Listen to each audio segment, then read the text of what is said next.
Party అభ్యర్థులను అత్యధిక మెజార్టీతో గెలిపించుకోవాలని ప్రభుత్వ విప్ బీర్లా ఐలయ్య అన్నారు. యాదాద్రి భువనగిరి జిల్లాలోని వివిధ గ్రామాలలో సర్పంచుల గెలుపును కోరుతూ ఆయన ప్రచారం నిర్వహించారు. గత పాలనలో 100 కోట్ల ఆస్తులు దోచుకుని ధనిక రాష్ట్రాన్ని కాస్త దివాలా రాష్ట్రంగా మార్చారని మండిపడ్డారు.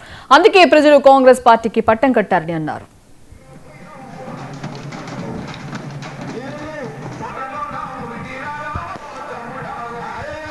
స్థానిక సర్పంచ్ ఎలక్షన్ భాగంగా ఆత్మకూరులోని గ్రామాలను తిరుగుకుంటూ ప్రతి గ్రామంలో మా అక్క చెల్లెళ్ళు, యువత, రైతులు పెద్ద ఎత్తున కాంగ్రెస్ పార్టీ అభ్యర్థులను గెలిపిస్తామని చెప్పి ఆకులు పెట్టి తిరగదిద్దుతున్నారు.